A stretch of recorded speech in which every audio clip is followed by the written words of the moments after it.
Existen mil formas de contar una historia y lo mismo pasa con nuestro contenido. Hay mil formas de decir lo que queremos decir o de hablar sobre nuestra marca y no siempre sabemos exactamente cuál es la mejor. ¿Qué cosas debemos preguntarnos para poder priorizar correctamente el contenido? En primer lugar, tenemos que tener en cuenta que las redes sociales no son una plataforma de venta. Las redes sociales son más como una reunión social, como una fiesta, y como en cualquier fiesta, a nadie le gusta alguien que viene a venderte algo. A nadie le gusta que vengan a simplemente estarte ofreciendo cosas, cuando lo que tú buscas es una conversación, una conexión. Lo que tenemos que hacer es mantener conversaciones con nuestro público, para poder convertirnos de repente, con suerte, en el alma de la fiesta.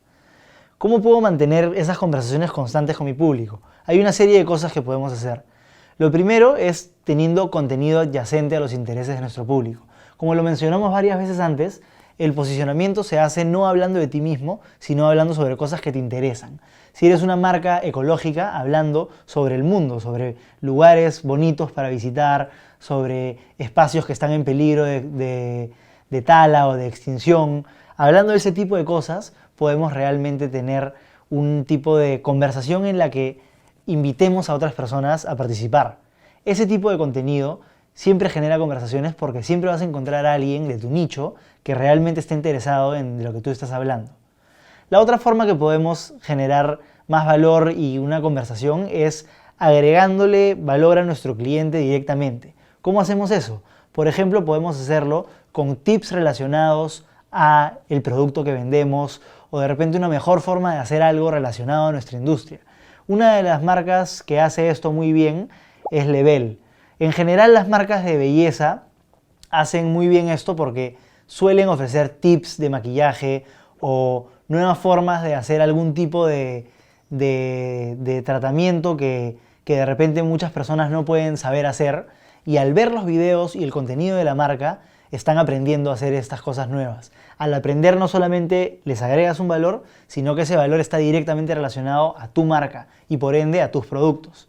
Ese tipo de contenido siempre ayuda porque justamente hace que el posicionamiento sea directo y además que tenga un valor para el cliente. Otro tipo de cosas que podemos hacer es subirnos a conversaciones ya existentes. Habíamos mencionado antes el uso de TweetDeck, por ejemplo, para seguir conversaciones adyacentes a nuestra marca o para encontrar, por ejemplo, hashtags que puedan sernos útiles. Pero hay más de lo que podemos estar haciendo. Por ejemplo, hay muchos perfiles y herramientas que se dedican a rastrear tendencias y te dicen, por ejemplo, a nivel del Perú o al nivel de Lima o a nivel de una región, qué cosas son tendencia. Puede ser, por ejemplo, en un partido de la Champions, alguien que metió gol y se volvió tendencia, o puede ser algún político que dijo algo que a todos nos dio risa y de lo que todo el mundo está hablando. Cuando encuentras ese tipo de conversaciones, ya sea por un hashtag o por un usuario que está siendo el centro de atención, es muy fácil montarte a eso y hablar de eso de una manera de repente tangencialmente relacionada a tu contenido. Esto siempre es algo muy valioso porque es relevante.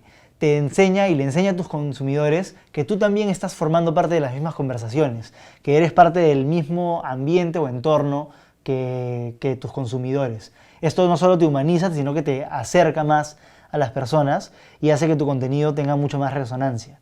Entonces, siempre ser relevante y estar al día es algo que puede pagar mucho. Ahora, uno de los términos que usamos bastante es el de la viralidad, y eso es algo en lo que tenemos que entrar también a detalle. ¿Qué es la viralidad? La viralidad es definida como la tendencia de una imagen, un texto o cualquier pedazo de información de circular rápidamente, mucho más de lo esperado y por lo tanto de volverse viral. La viralidad es algo que en realidad ocurre muy poco en el mundo digital, pero que es valiosísima porque implica un gran interés de la gente por tu contenido y por propagarlo.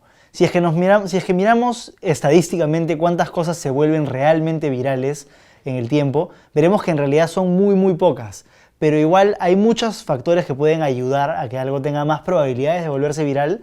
Y si no llega a volverse viral propiamente dicho, igual se puede socializar y mover bastante más si es que seguimos ciertas ideas. Investigando cuáles son las características que facilitan la viralización, encontramos unos cuantos tips que podemos hacer para apoyar esto.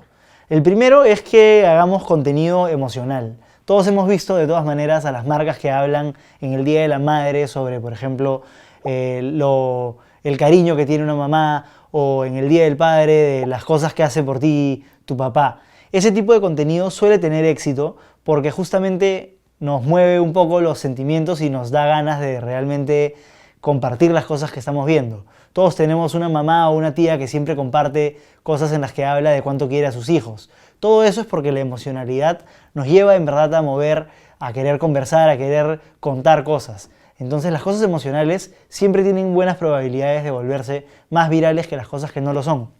De hecho, un estudio publicado en la revista Scientific American revisó el tipo de artículos que suelen ser compartidos y encontró que en la mayoría de casos el contenido que es evaluado como altamente emocional suele ser compartido más que el contenido que no es evaluado de esa manera. Y otra forma de verlo también es que hay, como regla general, algunos tipos de sentimientos que generan más viralidad que otros. En general, los sentimientos positivos como la felicidad suelen ser compartidos más que los de tristeza. Pero además, incluso dentro del rango de emociones negativas, hay jerarquías. Una emoción activante, como la cólera, que te da ganas de hacer algo, suele tener una mayor probabilidad de viralizarse o de ser compartida que un sentimiento más pasivo como la tristeza. Cuando tienes un sentimiento que realmente te lleva a hacer algo, lo que llamamos un call to action, es mucho más probable que sea compartido. El segundo punto que ayuda a que las cosas se vuelvan más virales es la identificación. La identificación es cuando sientes que una marca te entiende o que habla sobre ti. Cuando piensas que una marca está pasando por las mismas experiencias que tú, como mencionaba antes. Por ejemplo, hay muchos ejemplos de marcas o empresas que hablan sobre cosas que de repente pueden ser un poco vergonzosas o cosas que tú pensabas que no otras personas compartían, pero que al verlas reflejadas se vuelven graciosas. Y uno dice, oye, sí, yo también hago eso. Entonces podemos pensar en cosas que se burlan de la actitud de uno cuando está llegando a fin de mes versus cuando le pagan recién el sueldo. Y lo más probable es que vamos a compartir ese tipo de chistes porque pensamos, oye, así soy yo también. En el caso de Bembos, podemos ver este tipo de publicaciones en las que hablamos de, por ejemplo, la experiencia de ir a una tienda de Bembos y decir el nombre de alguien más solo para reírte cuando dicen un nombre gracioso con el altavoz. Ese tipo de experiencia es algo que todo joven que ha crecido yendo a Bembos ha vivido y que cuando lo vea reflejado en las redes sociales probablemente lo va a compartir. Ahora, este tipo de identificación también se basa en lo que mencionábamos antes de las tendencias. Cuando Bembos ha sido más exitoso en redes sociales, muchas veces ha sido porque se cuelga de una tendencia o se cuelga de una conversación, como mencionábamos antes. Ese tipo de tendencias son, por ejemplo, la primera que tuvimos nosotros cuando empezamos a trabajar con este proyecto, la conocida como el Loco Mayonesa.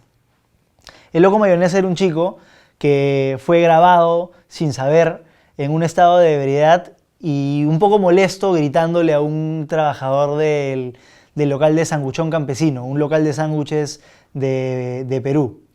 Este chico lamentablemente se volvió viral por este exabrupto y empezó a verse reflejado en todas las redes sociales y en todos los lugares, incluso apareciendo en medios de prensa como El Comercio o La República.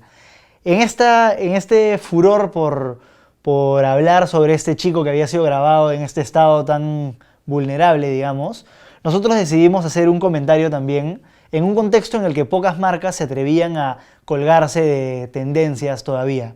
En ese momento la gente no se atrevía mucho a hablar de ese tipo de cosas y nos costaba en este tipo de oportunidades. Lo que hizo Bembos de hecho no fue nada arriesgado ni extremadamente creativo. Hicimos un tweet en el que mencionábamos el hashtag de mayonesa que estaba siendo usado mucho. La frase decía, no te pases de vueltas, a nosotros nunca nos va a faltar mayonesa para darte. Sin embargo, ese hashtag y el uso de ese hashtag, a pesar de no ser especialmente creativo, se volvió muy difundido simplemente porque le revelaba a la gente, oye, Bembos está hablando de lo mismo que nosotros. Esto lo repetimos con una publicación en Facebook que hablaba justamente del tema de la mayonesa el mismo día que se había vuelto viral el video y nos causó un gran éxito que hasta entonces no habíamos visto nunca. Todo eso, como digo, no por ser especialmente creativos, sino simplemente por ser relevantes, por estar en el momento correcto, en el lugar correcto y sin ofender a nadie mencionar un tema que estaba en boca de todos. El tercer tema, y que quizás sea un poco menos discutido, es el del marketing personal de cada usuario, cada persona.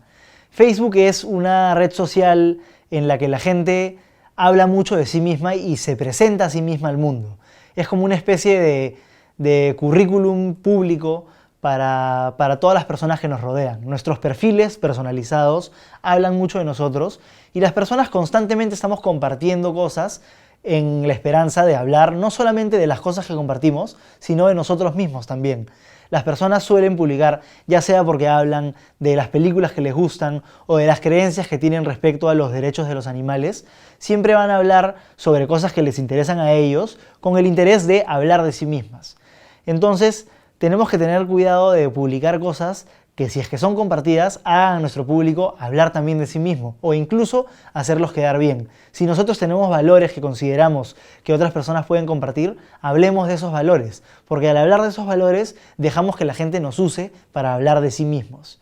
Si es que logramos hacer eso y entendemos bien a nuestro público para permitir que hagan eso, vamos a tener mucho éxito porque todas las personas van a querer justamente compartir nuestra información, porque no solamente al hacerlo están hablando de nosotros, es porque estamos formando parte de la comunidad y porque estamos formando parte de la forma en la que ellos se entienden a sí mismos. Así podemos hacer que nuestros valores realmente se mezclen con los de nuestros usuarios. Con esto podemos entender que hay muchas formas de hacer contenido de distintos tipos. Este contenido siempre nos va a servir para poder generar mayor impacto. Pero como mencionábamos antes, hay otro pilar que tenemos que tener en cuenta y es el de los canales de comunicación. En el próximo capítulo vamos a hablar sobre cuáles son los canales que debemos usar en distintos momentos y por qué estos pueden variar.